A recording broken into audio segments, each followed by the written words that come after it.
Hoy vamos a compartir una historia real enviada por nuestra amiga Elena de México. Una historia triste y muy emocionante. Yo era una adolescente muy rebelde, pero en realidad creo que no era tan complicada. La verdad es que venía de una familia extremadamente tradicional, muy religiosa. Vivíamos en el campo, en una ciudad pequeña, y mi padre era un hombre muy respetado por todos, pero solo yo sé lo enojado y estricto que era en casa. Cómo me prohibía absolutamente todo, cualquier cosa que quisiera hacer, como simplemente tomar un helado o ir a la feria del pueblo, tenía que hacerlo a escondidas de él. No me gustaban esas cosas tan correctas, de verdad que no. No me gustaba cómo todo debía ser perfecto, elegante, rígido. Yo era más simple, más ligera, y solo por eso me llamaban la oveja negra de la familia. Pero a pesar de tener deseos, y a veces meterme en líos, respetaba mucho a mis padres porque, en el fondo, les tenía miedo. Cuando mi padre realmente se enfadaba, llegaba a pegarme dejándome marcas. Cuando cumplí 17 años, conocí a Caetano cuando volvía a casa desde la escuela caminando. Era nuevo allí. Se había mudado a casa de un primo y estaba trabajando en una gran obra que estaban haciendo en mi ciudad. La primera vez que pasé junto a él, me coqueteó y yo fingí que no lo vi.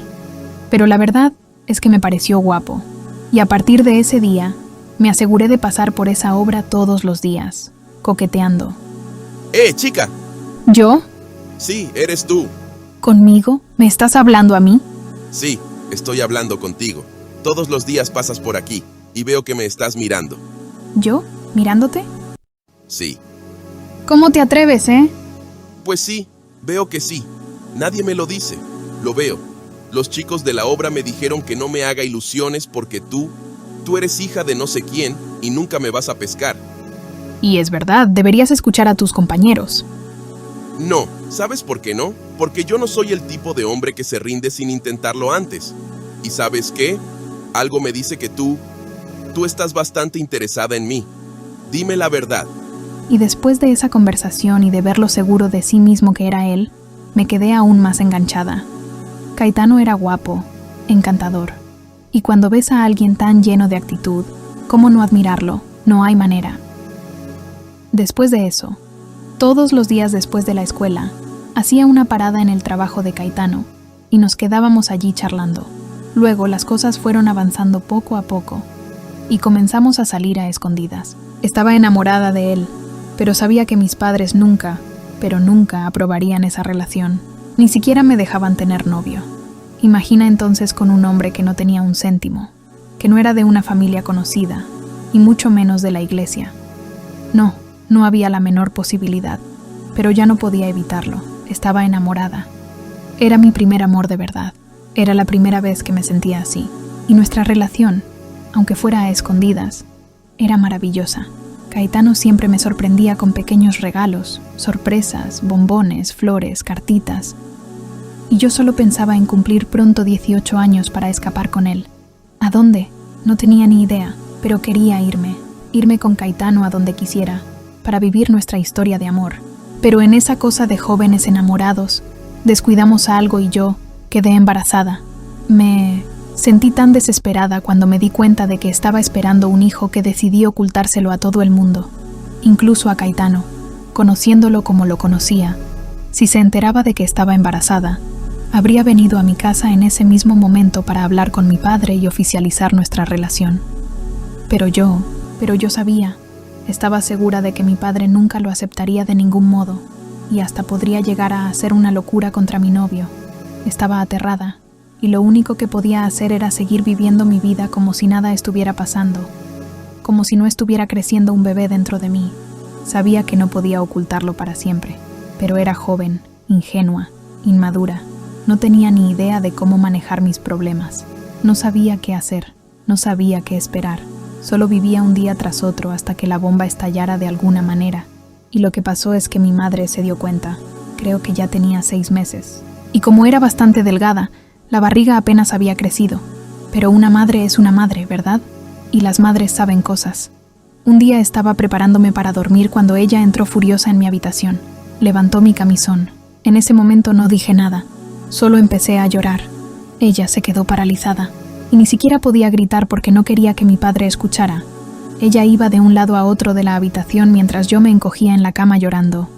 Después de unos minutos sin decir nada, me preguntó si el padre del niño sabía, y cuando le dije que no, me dijo que siguiera ocultándolo, porque ella se iba a encargar de todo. No lo dijo de manera amigable, para nada, lo dijo amenazándome, y dejando bien claro que si se lo contaba a Caetano, o a cualquier otra persona, me echaría a la calle con ese niño. Me quedé en shock.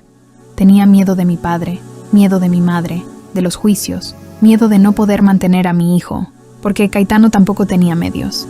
Era miedo a todo. Miedo, miedo. Así que lo único que me parecía correcto era obedecer a mi madre. Como ya estaban cerca las vacaciones de febrero, y sin que mi padre supiera, ella me prohibió incluso ir al colegio, donde estaba terminando el último año. Pero Caetano, después de varios días sin verme, vino a buscarme. Sabía que era peligroso ir a mi casa, pero quería saber de mí, de todas formas. Elena, ¿qué está pasando? Has desaparecido. Hace 5 días que no te veo. ¿Estás enferma? Mira, si mis padres te encuentran aquí, estoy muerta. Vete. Estás actuando de manera extraña. Háblame claramente. ¿Ha pasado algo? Te conozco. Tu aspecto no es bueno. Caetano, por favor, vete. No puedo. No puedo decir nada. No puedo quedarme aquí hablando contigo. Mira, me voy de viaje. Estaré fuera unos días. No sé exactamente cuándo, pero pasaré las vacaciones en la casa de unos primos en otra ciudad. Creo que volveré en unos 2 meses. ¿Viajar? Sí, viajar. ¿Pero cómo? ¿Así? ¿De repente? No mencionaste que ibas a viajar. ¿Tú decidiste esto de repente? Sí, de repente. ¿Y no me lo dijiste? Las vacaciones se acercan y... Bueno, adiós. Nos vemos, ¿vale? Adiós. Cuando vuelvas, estaré aquí. No entiendo qué está pasando, pero prometo ayudarte. Confía en mí. Para que nadie descubriera que estaba embarazada, mi madre empezó a encerrarme en casa. No podía salir para nada, y además me hacía tomar diuréticos para ver si desinflaba.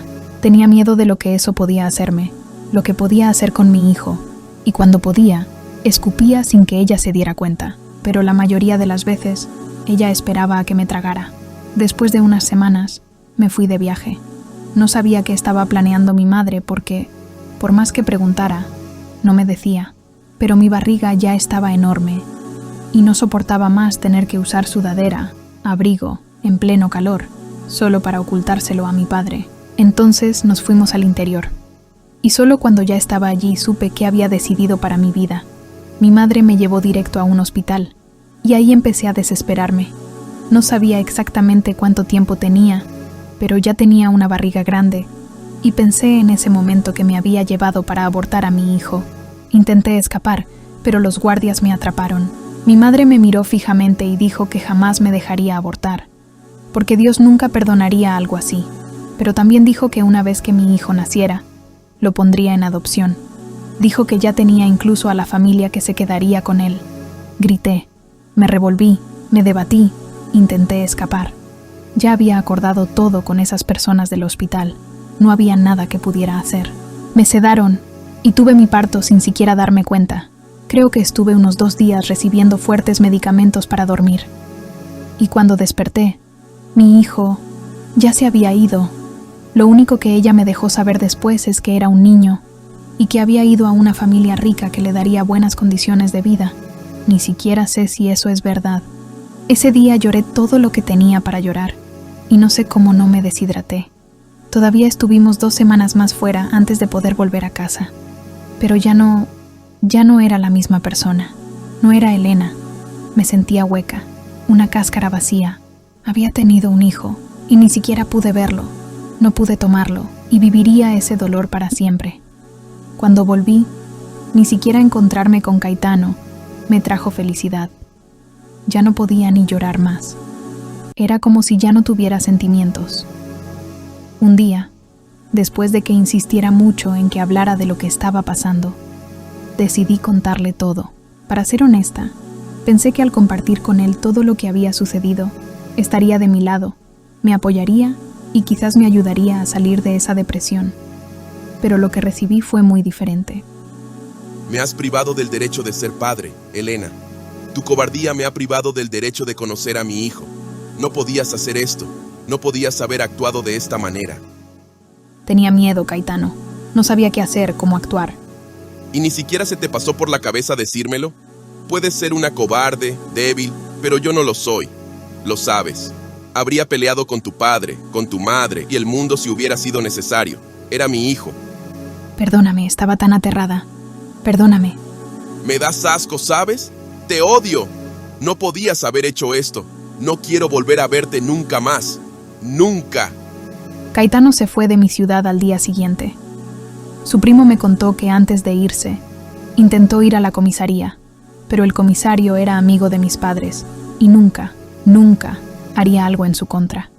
Con eso, mi padre también se enteró de todo lo sucedido y me golpeó como nunca antes. Incluso mi madre fue agredida. Mi vida se acabó para siempre. Han pasado más de 40 años y nunca más he tenido a nadie en mi vida. Nunca me he enamorado, nunca he salido con nadie, nunca me he casado y mucho menos he tenido otro hijo. No me siento digna de ningún tipo de amor, ni siquiera del amor de los amigos. Soy una persona sola, que vive sola y que morirá sola con el alma llena de culpa hasta el último día de mi vida.